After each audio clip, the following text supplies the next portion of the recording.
नमस्कार, बहुत बहुत स्वागत है आपका। मैं हूं आपके साथ ऋतु ज्ञानवानी और आज हमारे साथ जाने माने एडवोकेट इस वक्त हमारे साथ मौजूद हैं शशांक बाजपेयी जी। बहुत स्वागत है आपका। धन्यवाद ऋतु जी। कई सारे सवाल, उनके जवाब भी आप देंगे और साथ ही साथ लोगों को समझाएंगे भी जी। कि आखिर न्यायपालिका को लेकर के जो लगातार लोगों के जहन में सवाल भी हैं, संशय भी हैं और कहीं ना कहीं भरोसा डगमगाया भी है, उस पर हम सवाल करेंगे। चूँकि आप लंबे अरसे से ये संभाल रहे हैं, अलग अलग केसेस आपने देखे हैं और कई मुकदमे इस वक्त आप लड़ भी रहे हैं उच्चतम न्यायालय में, दिल्ली उच्च न्यायालय में। अच्छा खासा अनुभव आपका है जी। कई सारे केसेस भी देखते हैं। अब जो भरोसा लोगों का डगमगाया है, कई सारे सवाल जहन में आए हैं, उसको लेकर के आप लोगों को क्या कहेंगे? ऋतु जी, न्यायपालिका से लोगों का कभी भरोसा डगमगाया था ना कभी डगमगाएगा। भारतीय न्यायपालिका दुनिया की सर्वोच्च न्यायपालिकाओं में से एक न्यायपालिका है जिसमें आज भी इस दुनिया के सबसे ज़्यादा मुकदमे इसलिए नहीं जाते कि मुकदमे जाने चाहिए, मुकदमे इसलिए जाते हैं कि लोगों को आज भी न्यायपालिका के ऊपर सबसे ज़्यादा विश्वास है। कोई भी बात होती है, आप छोटी से चाहे चालान कोर्ट से लेके किसी बड़े मर्डर तक, तो लोग कहते हैं हम कोर्ट में देख लेंगे, आपको कोर्ट में चले जाएंगे, कोर्ट में खींच लेंगे, कोर्ट में बात कर लेंगे, कोर्ट में देख लेंगे।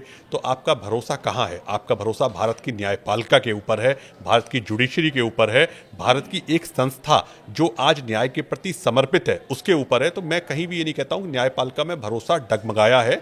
एक मीडिया में हम लोग आते हैं, देखते हैं, मीडिया को सुनते हैं, बात करते हैं, तो वो एक परसेप्शन डिफरेंट है। अगर आप ये कहें कि भाई डगमगा गया भरोसा, तो कितने मुकदमे वापस हो गए, कौन कोर्ट में जाने से किसने मना किया? हर व्यक्ति कहता है आज भी मुझे इस देश की न्यायपालिका के ऊपर सर्वोच्च भरोसा है।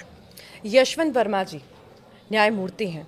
अब इतना बड़ा केस सामने आया, इतनी मात्रा में कैश मिलना, फिर कैश जला हुआ भी मिलना, कई लोगों के जहन में सवाल है कि क्या वाकई में हम भरोसा कर सकते हैं या पैसे लेकर ये सारी चीज़ें होती हैं?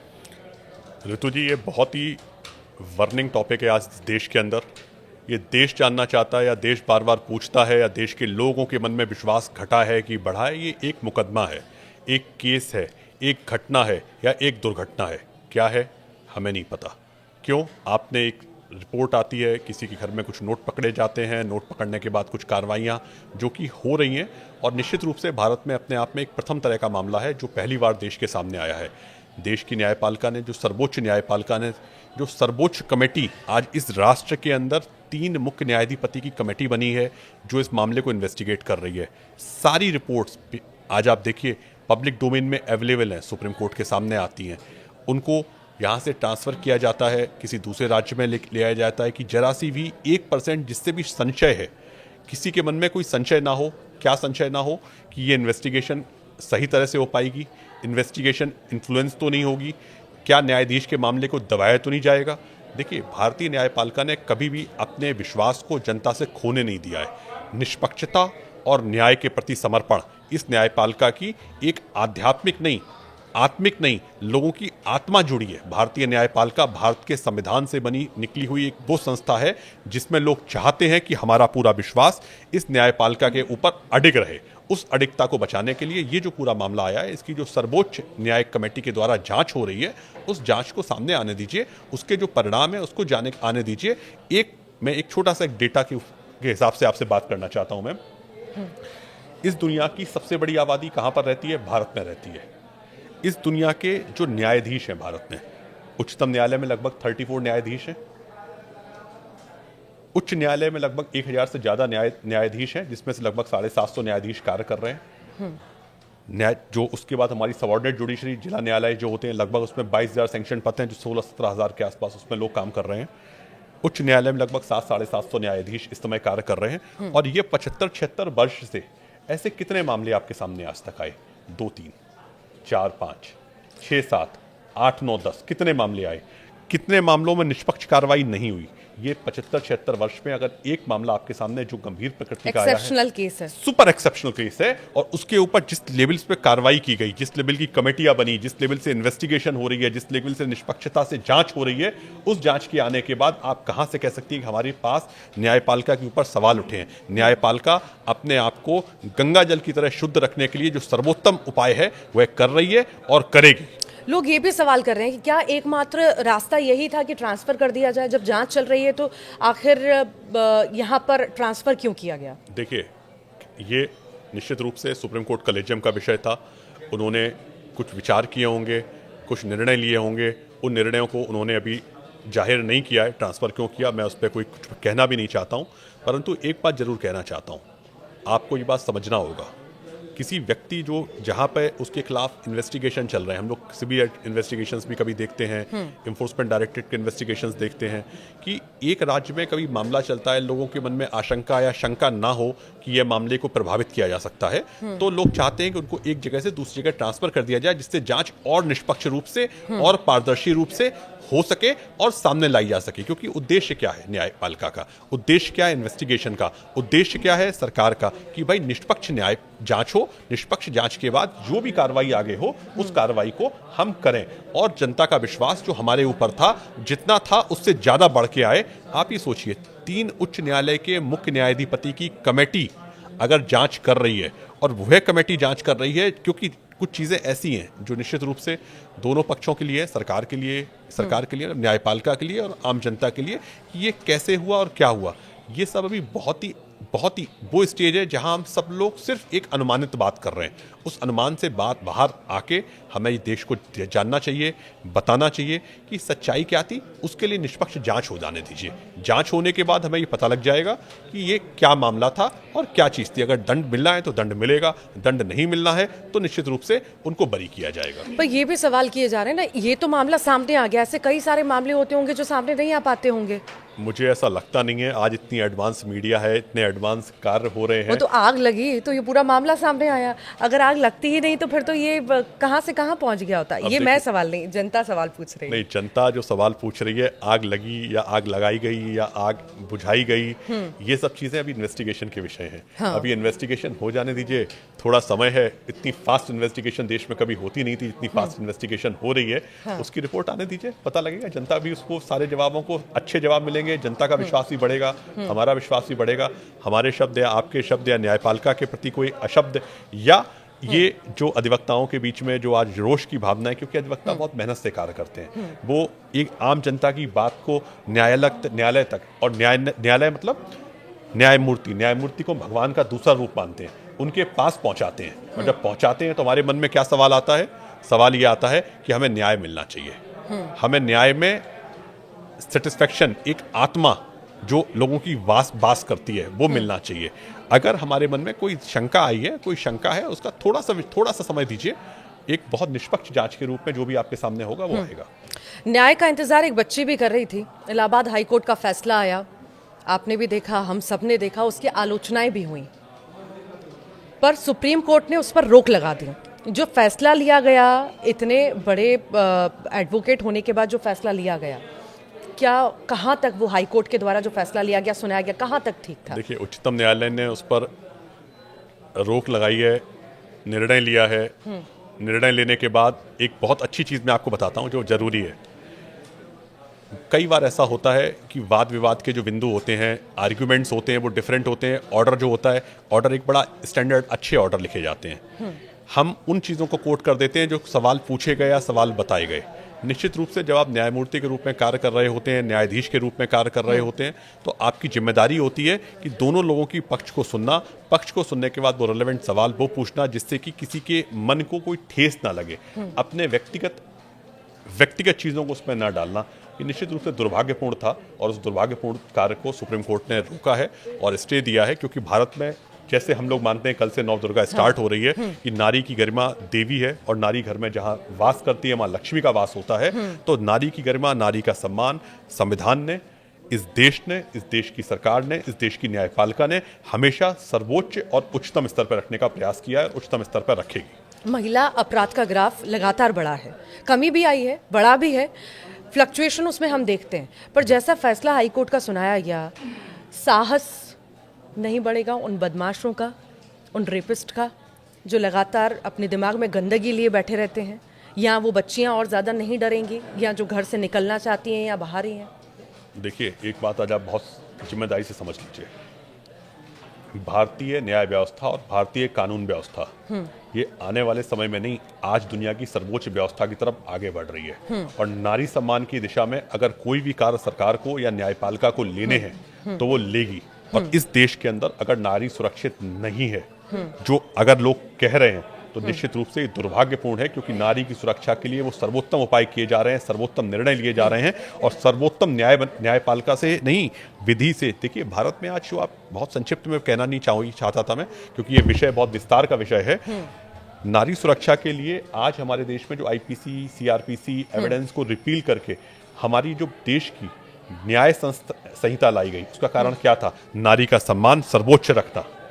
भारत में भारत की नारियां, भारत की बच्चियां, भारत की महिलाएं, भारत के वृद्ध महिलाएं, वो अपने जीवन में एक आत्मसम्मान, आत्मगौरव, आत्म प्रतिष्ठा को आगे बढ़ा के देख सकें, उनके मन में ये विश्वास हो कि मेरे संग न्याय होगा। इसके लिए सरकार ने जो सर्वोत्तम कदम थे वो उठाए। आज आप छोटी छोटी चीजें देखिए ma'am, you can registered your FIR anywhere in the country, you can go before any court of this country कि मुझे ये परेशानी है, आप मुझे बताइए।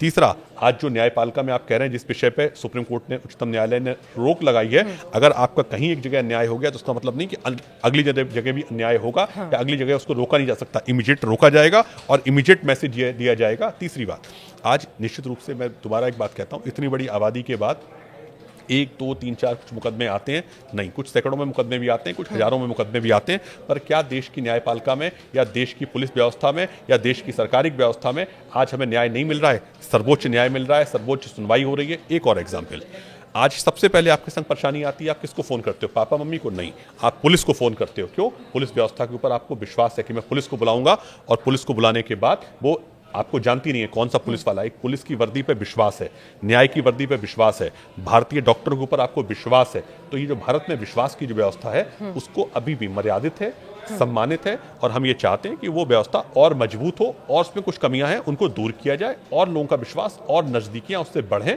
जिससे देश निश्चित रूप से विकसित देश की तरफ बढ़ने की तरफ बहुत शीघ्रता के साथ पहुंच जाएगा। आरोपी अपराधी हमारे देश में बचेंगे नहीं। सुप्रीम कोर्ट ने हमेशा ही ऐसे फैसले लिए हैं जो कहीं ना कहीं नज़ीर पेश हुआ है। सर, अगर हम ये तो हमने बात की इस फैसले की, अगर दूसरी तरफ हम देखें तो कई सारे ऐसे फेक केसेस हैं जिसको लेकर के लगातार मांग भी उठ रही है कि कई सारी महिलाएं, लेडीज़ जो हैं, गलत आरोप लगा देती हैं और उसके बाद लड़कों को, आदमी को जेल भिजवा देती हैं। तो उसके लिए कड़े कानून आए, इसे कैसे देखते हैं?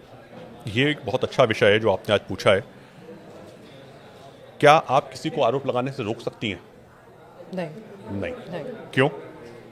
आरोप तो कोई भी लगा सकता है। आरोप तो कोई भी लगा सकता है। तो आरोप लगाने से किसी को ना रोका जाए, उसके बाद जो इन्वेस्टिगेशन की प्रक्रिया है, इन्वेस्टिगेशन की प्रक्रिया चलती है। न्यायपालिका के अलग अलग चरण हैं। जिला लेवल की न्यायपालिका, district court, high court, supreme court, आपको न्याय मिलता है।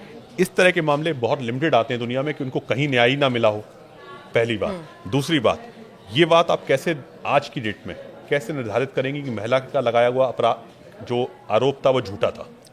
स्टेज 1 पे वो आपके पास आती है, अपनी व्यथा सुनाती है, अपनी कहानी बताती है, अपनी परेशानियां बताती है, उसके संग 2 लोग आते हैं, तो आप क्या मानेंगे? उसके द्वारा कहा गया सवाल, उसके द्वारा उठाए गए सवाल सच है कि गलत है? वो तो विषय इन्वेस्टिगेशन का होता है। ठीक है, पहली बात। दूसरी बात, न्यायपालिका की जहां आप बात कर रहे हैं कि न्यायपालिका में लोग परेशान हो रहे हैं, तारीखों पे तारीखों का दौर चल रहा है, अब वह कम हो गया है।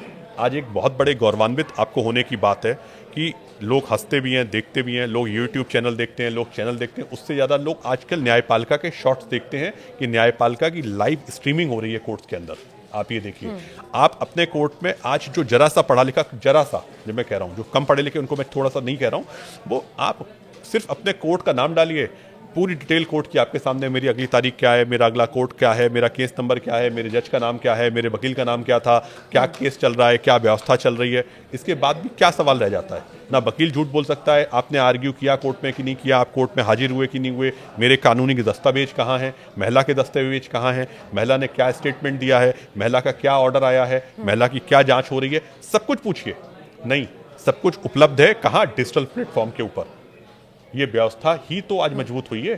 संस्थागत व्यवस्था जो मजबूत हुई है इन 10 सालों के अंदर, उसको हमें अप्रिशिएट करना पड़ेगा। कोरोना के बाद इस देश की न्यायपालिका की जिस लेवल से चेंजेस हुए हैं, पेपरलेस कोर्ट हुई हैं। मैं आपको एक संक्षिप्त बात बताता हूं, इस बात को आप भी अप्रिशिएट करिए। वीडियो कॉन्फ्रेंस का युग नहीं था। हमारे पास कंप्यूटर नहीं थे, हमारे पास लैपटॉप्स नहीं थे, हमारे पास डिजिटल प्लेटफॉर्म्स नहीं थे।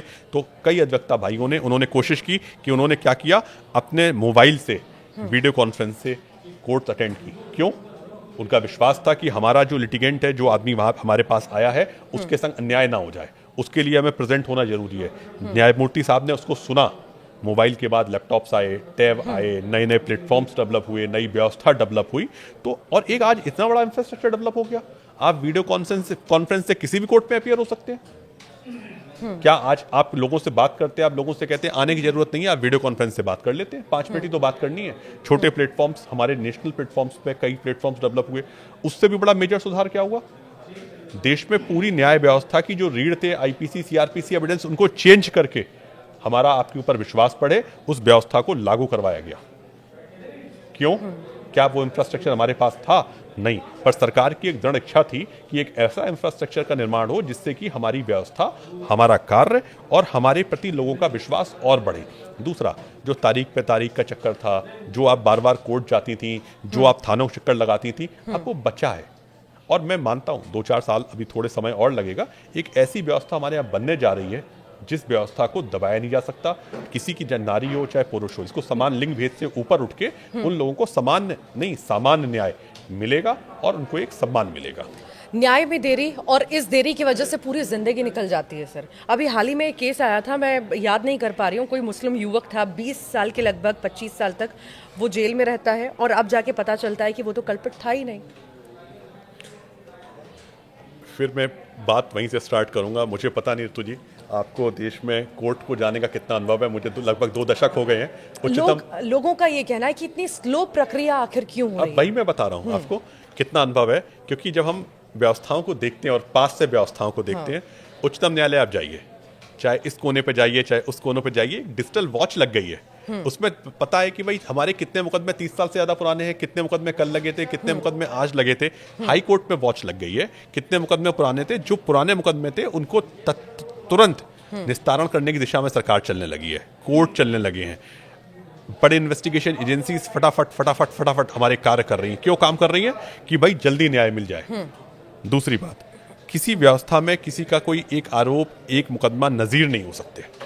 निश्चित रूप से उनको न्याय मिला, एक समय लग गया निश्चित रूप से, पर आज की व्यवस्था एक हमारे पास, अगर हम इन 7 या 8 दशकों को देश में मानते हैं, 1947 से लेके 2025 तक का समय, तो एक समय 10 साल, 20 साल, 30 साल, 40 साल नहीं, इस 10 साल में जो प्रगति की दिशा में हम चले हैं, और उन प्रगति में सबसे बड़ा जो सुधार हुआ है, मैं आपको एक छोटी सी बात और बताने जा रहा हूं। आपने शायद वो वीडियो अब YouTube पे अवेलेबल है, जो नया सुप्रीम कोर्ट की बिल्डिंग का कंस्ट्रक्शन हो रहा है, वो दुनिया के सबसे बेहतरीन सुप्रीम कोर्टों में से भारत का सुप्रीम कोर्ट होगा।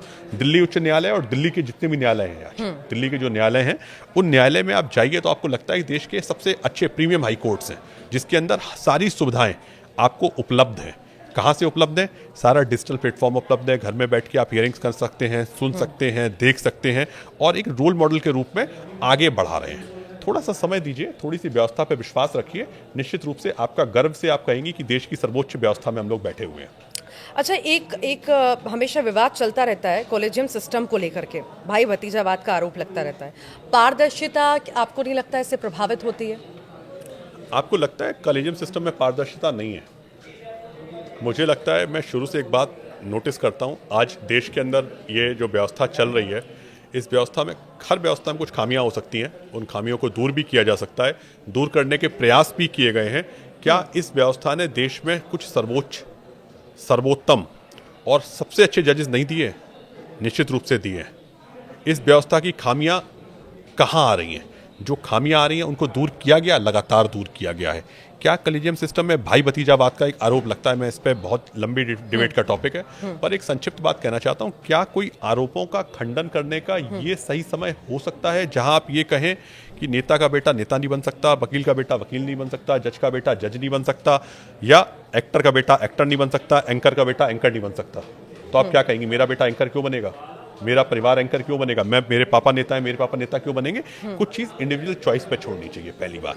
दूसरी बात, कॉलेजियम सिस्टम में जो बहुत सारी बातें आती हैं कि इनका बेटा जज बन गया, भाई भतीजेबाज के आरोप लग रहे हैं, इन आरोपों के ऊपर कई तेजी से लोगों ने देखा है, और हम आपसे फिर कह रहे हैं एक बार बहुत जिम्मेदारी के साथ, क्योंकि ये बहुत गहन चिंतन का विषय है, इसमें अभी मैं नहीं जाना चाहता, कि इस देश के सर्वोच्च जज, सर्वोत्तम जज इसी सिस्टम ने दिए थे और इस सिस्टम को देने के बाद इसकी खामियों को बहुत ज़्यादा दूर किया गया और आने वाले समय में एक व्यापक सुधार की दिशा में निश्चित रूप से चेंजेस होंगे और वो होंगे और होंगे। सिस्टम से हारकर बेसहारा, गरीब, दबे कुचले लोग न्यायपालिका पर भरोसा करते हैं, वहां पर पहुंचते हैं, उन्हें क्या मैसेज देंगे आप? सिस्टम से हार चुके हैं, थक चुके हैं, कुछ नहीं हो पा रहा। मैं एक छोटा सा मैसेज ये दूंगा कि मैं अपने मेरा जीवन है आज एक अधिवक्ता के रूप में मैं देश में जो भी निश्चित रूप से कार्य कर रहा हूँ और न्यायपालिका को, न्यायाधीशों को, अधिवक्ताओं को, सबको बहुत पास से देखने का मौका मिलता है। मेरा ये कहना है कि आपका विश्वास न्यायपालिका के ऊपर जितना था उससे ज़्यादा और बढ़ना चाहिए और होना चाहिए। इस समय भारतीय न्याय व्यवस्था दुनिया की सर्वोच्चतम न्याय व्यवस्था की तरफ बढ़ रही है। क्यों बढ़ रही है? क्योंकि आज आपके पास अधिवक्ता नहीं है, आपको सरकार अधिवक्ता मुहैया कराती है, टॉप से टॉप अधिवक्ता मुहैया कराती है, उसकी फीस भी सरकार देती है। न्याय व्यवस्था दुनिया की सबसे सस्ती न्याय व्यवस्था भारत में है। आप अपनी अर्जी लगाइए, आपकी सुनवाई हो जाती है। तीसरी बात, किसी भी व्यवस्था में हमारा विश्वास बढ़े, इसके लिए हर व्यक्ति को न्याय मिले, अंतिम व्यक्ति को न्याय मिले, अंतिम व्यक्ति तक न्याय की पहुंच हो, अंतिम व्यक्ति न्याय को समझ सके, इसलिए जजमेंट्स को ट्रांसफर किया गया, ट्रांसफर किया गया रीजनल भाषाओं में आपके पास और कॉपी पहुंच जाए। ट्रांसलेट किया गया कि आपकी भाषा में आपको न्याय मिल सके, हिंदी में, उड़िया में, संस्कृत में, गुजराती में, पंजाबी में, जिसमें आप पढ़ना चाहें अपने जजमेंट को पढ़ें। न्याय के कई सारे एक्ट जो थे उनको रिपील किया गया कि न्याय व्यवस्था को और सहज सरल बनाया सके। आप देखिए नए जीएसटी लॉज आए देश में, नए सीआरपीसी एविडेंस 150 साल बाद बदले गए। तो सरकार के जो कदम है उन कदमों को आज इस देश को, इस देश की जनता को, इस देश की समझ को अप्रिशिएट करते हुए अपनाने में थोड़ा सा समय लगेगा, पर वो निश्चित रूप से बहुत दूरगामी प्रभाव जिनके होंगे और उस प्रभाव के बाद इस देश में ना कोई दबा बचेगा, ना कोई कुचला बचेगा, ना कोई पिछड़ा बचेगा। ये सब लोग देश की प्रगति की आगे की दिशा में आगे बढ़ेंगे और उनके मन में विश्वास आएगा कि हम इस देश के उन महत्वपूर्ण अंगों में से एक अंग है जिसको न्याय भी मिलता है, जिसको प्रेम भी मिलता है, जिसको सम्मान भी मिलता है, जिसको आगे की व्यवस्थाओं में अपने आप को एडॉप्शन भी मिलता है। एक छोटी सी बात है, आज देश का इतना मीडिया, एक मुकदमे को लेकर हर मीडिया के चैनल की हेडलाइंस हैं, हर मीडिया से हर आदमी एक प्रभावित हो रहा है, सुन रहा है, एक व्यूज बना रहा है। किसी समय हमारे पास कितने चैनल थे?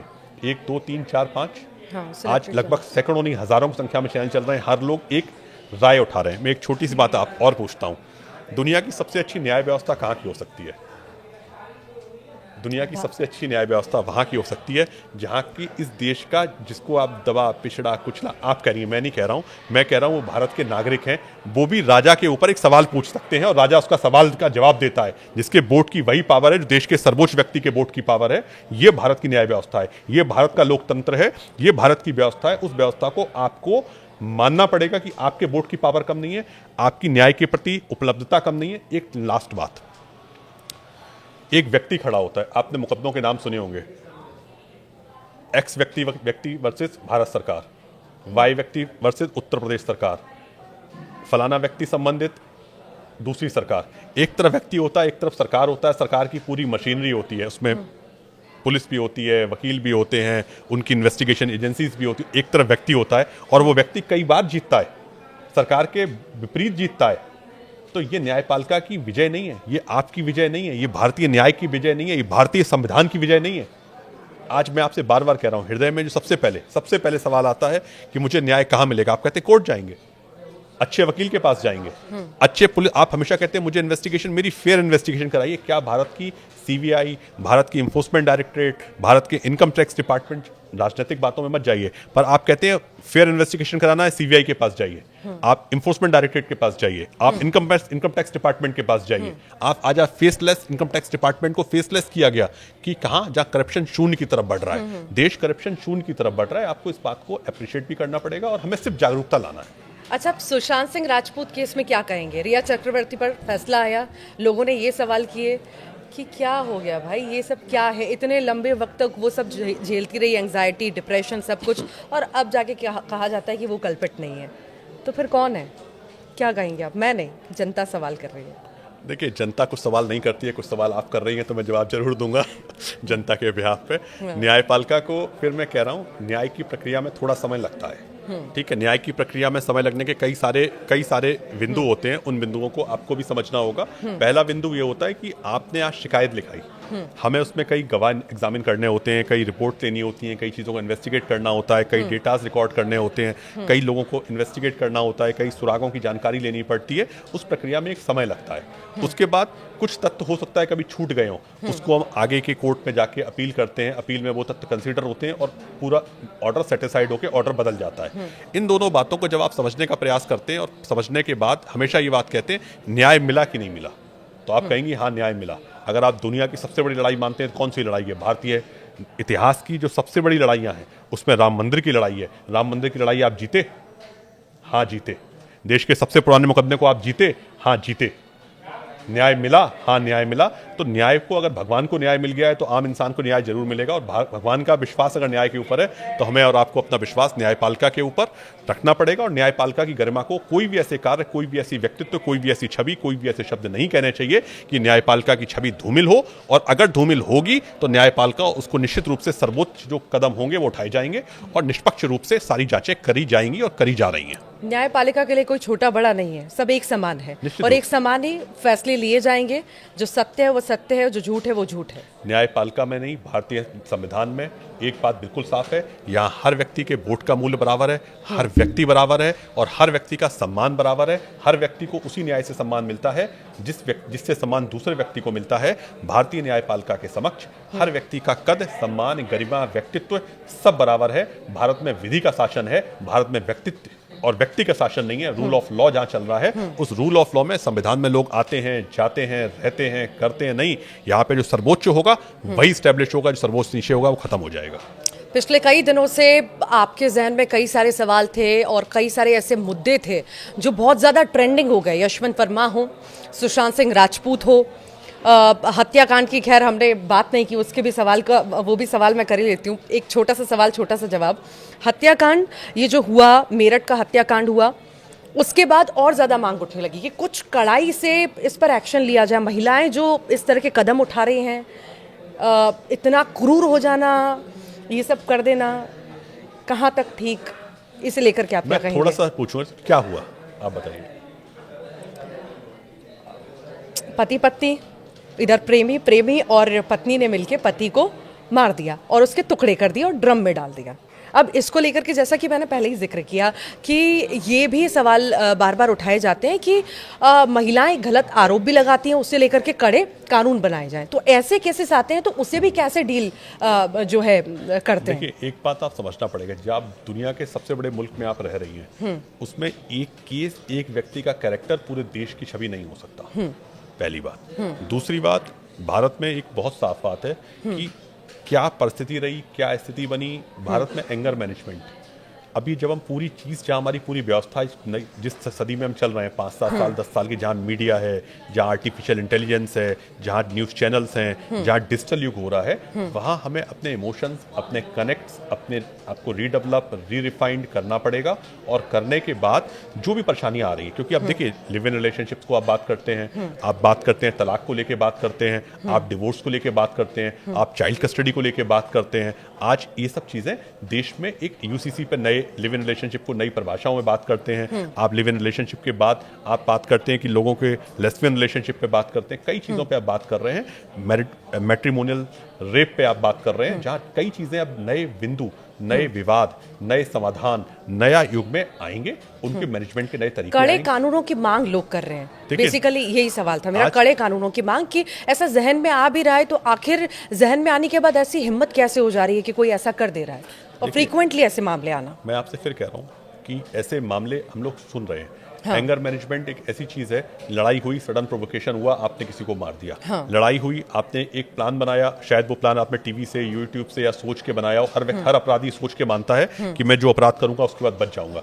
जबकि एक न्याय व्यवस्था की व्यवस्था क्या है, आपने अपराध किया है तो आप उसके लिए दंडित किए जाएंगे। ये भारतीय न्याय व्यवस्था की खूबसूरती है और अब नए कानूनों की खूबसूरती और बढ़ गई है। तीसरी बात, अपराध करने के बाद जो आपको अपराध का बोध होता है, व्यक्तित्व में अपराध, देखिए व्यक्तित्व से अपराध हो रहा है, व्यक्ति से अपराध हो रहा है, उसका सुधार की एक प्रक्रिया है। उस प्रक्रिया को लोग अपनाते हैं, मानते हैं, समझते हैं, जानते हैं और आगे बढ़ाते हैं। व्यक्ति कभी बुरा नहीं होता।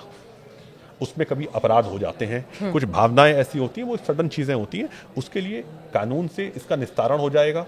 कभी कभी मुझे लगता है किसी भी कोई भी ऐसा युग, मैं आज दुनिया का जो सर्वोच्च युग था, अगर सर्वोच्च युग था जब राम का राज्य था, तब भी सीता माता का अपहरण हुआ। अपहरण हुआ तो मतलब अपराध हुआ। अगर उस समय एक अपराध हुआ है तो आज भी अगर अपराध हो रहे हैं तो अपराधों के लिए आज देखिए यूपी में क्राइम रेट देश में सबसे कम होता जा रहा है। देश के अंदर नई एजेंसी काम करना शुरू कर रही हैं। इनका कारण क्या है? कारण है हमें हमारी व्यवस्था को और सुदृढ़, मजबूत और दंडात्मक से ज्यादा विश्वसनीय बनाने की तरफ हमने कार्य किया है। और आपसी रिश्तों में तनाव, लड़ाइयाँ, मर्डर, स्ट्रेस जो हो रहे हैं, ये भी धीमे धीमे रिड्यूस होंगे। इनको समझने की काउंसलर्स की बहुत जरूरत है। विधि को बहुत मजबूत करके भी एक बहुत छोटा सा मैं आपको एग्जाम्पल बताता हूँ जो पूरी दुनिया मानती है। भारत में दहेज अधिनियम लागू है। दहेज लेना और दहेज ना लेना अपराध है। आप बताइए, आप जहाँ नोएडा में, दिल्ली में, बॉम्बे में, कहाँ पे लोगों की एक लेविश मैरिज नहीं, लेविश मैरिज बढ़ रही है। कानून से बना के कितना रोकेंगे आप? कुछ चीजों में स्व प्रेरणा की जरूरत है। जब आपकी प्यार होता है तो आप कहती है मैं शादी में ये भी लाऊंगी, ये भी दूंगी, तुम्हारी गिफ्ट भी दूंगी मैं। और जब तलाक हो जाता है, तलाक हो रहा होता है, तो आप कहती है ये सबसे छोटी चीज भी मैं वापस लूंगी क्योंकि मैंने दहेज में दी थी, वो दहेज डिमांड किए गए थे। तो एलिगेशन से पहले जहां हमारे मानसिक संतुलन, मानसिक प्रेम, मानसिक भावना की बात आ रही है, उसको समझना, उसको रिश्तों को समझना, और उन चीजों में जो नए अब चीजें बदल रही हैं, तो थोड़ा समय दीजिए, देश बदलेगा और सुंदर देश होगा। न्यायपालिका पे जो जहन में सवाल आप सभी के थे, ये सारे ही मुद्दों को लेकर के आपने सुने होंगे और कहीं ना कहीं संतुष्टि आपको भी मिली होगी। जो लगातार आपको कहीं ना कहीं एक संशय बना हुआ था, उन सारे सवालों के जवाब हमारे दर्शकों को मिल गए होंगे। बहुत बहुत शुक्रिया शशांक जी, आप आए, आपने समय निकाला और हमारे दर्शकों को जानकारी भी दी। बहुत बहुत शुक्रिया। नमस्कार।